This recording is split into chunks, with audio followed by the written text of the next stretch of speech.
the Belgian Grand Prix finished without any racing. How does this compare to the worst race from the Formula E calendar this season, which was, of course, the first round from Valencia, the Valencia E-Prix, in which a number of cars didn't finish the race after they ran out of usable energy on the last lap? At least we had a race on that occasion. Here, we had nothing. So, yeah, I'm actually going to say it. This was worse than Formula E. Hello, you're very welcome back to the channel. So this is the Belgian Grand Prix 2021 race reaction, and actually not too much to react to today because we didn't have very much racing. So in the end we had just over 2 laps of racing. I actually don't think it even qualifies as racing because of course it was behind the safety car. So we had just over 2 laps of following the safety car before the race was once again red flagged, and that was that. It was declared as being over, it would not restart, and half points were awarded to the drivers within the top 10. That certainly does make the championship a little bit more interesting now because it closes the gap between Hamilton and Verstappen. So 2 laps, not very exciting. A lot of sitting around today, a lot of waiting for the race to actually get going. It never really did get going. The irony is the most action we had during the race was actually on the laps in the build up to the race. Sergio Perez losing control of the car. He got it up onto the curb. He had no traction whatsoever. He tried to correct the car, couldn't stop it in time, just too wet. Too wet, he went into the barrier, and that was that for Perez. Now, it did look like that Perez probably had a chance to get back out if Red Bull were able to repair the damage. I think in the end, he did actually regain 20th place, so last place on the grid, as they came around to do those 2 final laps when they eventually did decide that there was a... Well, I don't know if they decided there was a break in the weather or they decided they needed to do those 2 laps in order to assign some points, and potentially there's something there with ticket holders and everything else.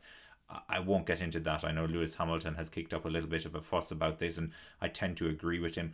I don't think it's very fair if ticket holders don't get a refund for the race, because there was not a lot of racing happening today, not whatsoever. In fact, the main race happened yesterday during qualifying, which once again is ironic. It was a very interesting qualifying. Yeah, I really enjoyed it. Of course, what happened to Norris was very disappointing. I think Russell coming in second place really picked up the excitement of the qualifying session, though. It showed what it's all about, and once again the wet track being a great equalizer and shows the skills of some of the drivers who normally wouldn't be up there, and you can definitely say that about Russell in particular when he's driving in the Williams. So yeah, from that regard, very, very good. Norris, though, he was so fast in Quali 1 and Quali 2, so it was a shame that he wasn't able to put it together in Quali 3, and that accident really compromised him. Of course, he took a penalty because of that, because he had to change the gearbox. So he was originally classified in 10th, I suppose, because he went out in Quali 3. But with the gearbox penalty, that put him outside of the points. And as we know, nobody really gained places today apart from those who moved up 1 position because of Perez's little collision with the barriers. Okay, once again, this proves how important a good qualifying session is. Everything came down to the qualifying. Points aren't awarded for qualifying usually, but I think in this case you can make a very safe argument that the points were awarded for qualifying in this case. Of course, Max Verstappen had pole position and he got the race win as a result. There seemed to be a little bit of a curse around George Russell because he never seemed to have the look. Anytime he got close to doing something, he had some kind of car failure. When you think back to the opportunity he had for Mercedes in Bahrain last year, it just all went wrong for him. He put in such an impressive weekend. And then he's been so close to the points for so many races with Williams, especially this season. And he finally gets in the points at the Hungarian Grand Prix. But what happens? His teammate actually finished ahead of him and got more points. So it's incredible. At the time, I said, he must be feeling really, really unlucky. Now, he put in an outstanding qualifying lap yesterday. You cannot take away from this qualifying lap that he put in, regardless of the fact that the circuit was wet. That Williams certainly doesn't have the fluidity that other cars such as the Mercedes or the Red Bull would have on the track in terms of downforce, in terms of setup, everything else like that. So it was still such a great achievement for him to get second place. I completely believe this. This is my opinion on this. And finally, not only did he achieve this great second place in qualifying, he actually had the luck, because you were thinking to yourself, well, once the race gets going on Sunday, he is going to drop down the order. The race never got going. It never got going. So he was not qualified. He was classified in second place. Actually, he was both. He was qualified in second, and eventually he was classified in second place. So yeah, second place for George Russell. Time to celebrate now. That's it. That's what you know. A lot of people would say this was fluky, but he had so much bad luck leading up to this. It's about time he had some good luck. Second place for George Russell in a Williams, which is either the second worst or the third worst car on the grid this season. It's certainly not a car that's regularly in the points. It's absolutely much better than it was for the last two seasons, but yeah, no mean feat whatsoever. So driver of the day, if there is such a thing, certainly goes to George Russell, I guess. Actually, I don't think you can even assign a driver of the day. Maybe the flop of the day goes to Sergio Perez, and after the new contract with Red Bull as well. Ooh, that's a bitter pill. That's a bitter pill. Yeah. It just never seems to work out right for Red Bull. They themselves suffer from certain elements of bad luck, you could say, as well. As I said, yes, George Russell's second place was built on a great qualifying result, so he did put in the hard work. He deserved that result, and yeah, hats off to George Russell. So fantastic there. Bottas, his penalty actually from the Hungarian Grand Prix, a lot of people said, oh, well, the penalty is nothing. He's in the Merc. He can, certainly on a track like Spa-Francorchamps, he can make back that no problem whatsoever. He didn't get the opportunity. He did not get the opportunity. So you combine the bad qualifying he had yesterday, where he did qualify in the top 10, but I think in the end it was only like 8th or something like that he managed to qualify in. He took his grid penalty, and he, of course, ended up outside the points as a result, and that was that. So, yeah, the penalty really stuck for him. Lando Norris, unfortunately, finished with no points. So he did qualify in 10th, technically, but because of the damage to his car, he had to change his gearbox, and yeah, that pushed him down. So he took the gearbox penalty. Was this a farce of a race? Kind of was. It kind of was, actually.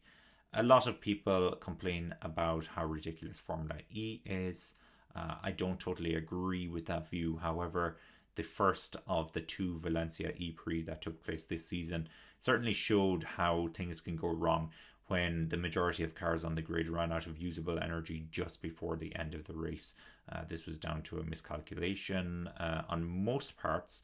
However, it was slated. It was widely slated for what happened there. This, by comparison, we didn't have any racing whatsoever. It was a complete washout. I'm not trying to constantly use puns on this one, but it was bad. It was bad. The fact that they kept it going for so long as well before eventually declaring that the race would not restart. The technology is in place. They know what the weather is going to be in the coming hours. Why they thought there was an opportunity to complete this race, I don't know. But they certainly kept people hanging on for a very long time.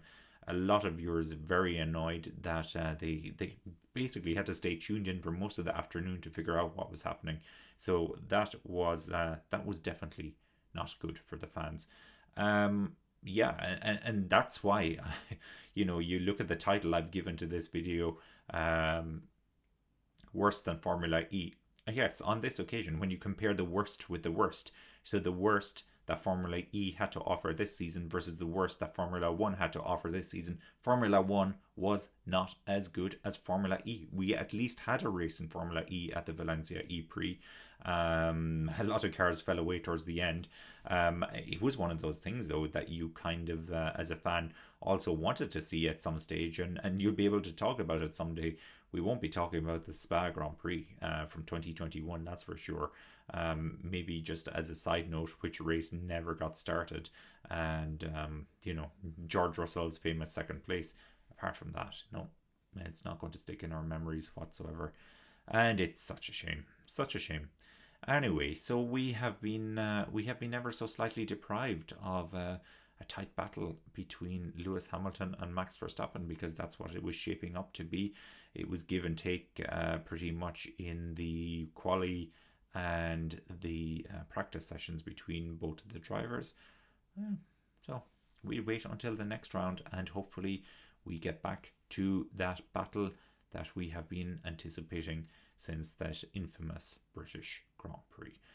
Maybe we can't handle all the excitement, and they need to string it out a little bit for us. So the final classification after it all was Max Verstappen in first place. We had George Russell then in second place. We had Lewis Hamilton in third place. Daniel Ricciardo in fourth place. One of his best results of the season. I think that is his best result of the season. And of course his teammate not getting in the points. So he's finally made up a little bit of ground on him. Although he still only has half the points that his teammate has, unfortunately. Sebastian Vettel is in fifth place, and he's not disqualified that we're aware of just yet. So that is, it's an okay result for him. It's good to see him get some solid points after what happened the last time out. Pierre Gasly then is in sixth place. Our race winner from Hungary, Esteban Ocon, finished in seventh place. We had Charles Leclerc was classified in 8th place. Nicholas Latifi, second race in a row in the points for him. Good for you, Nicholas Latifi. You're in 9th place. And finally, final points. Can we say points? Final point, or final half a point in this case, goes to Carlos Sainz, who was in 10th. Alonso finished in 11th, or I should say he was classified in 11th. Valtteri Bottas then was classified in 12th place. Lando Norris was down in 14th, and of course in between the Bottas-Norris sandwich we had Giovinazzi in 13th place.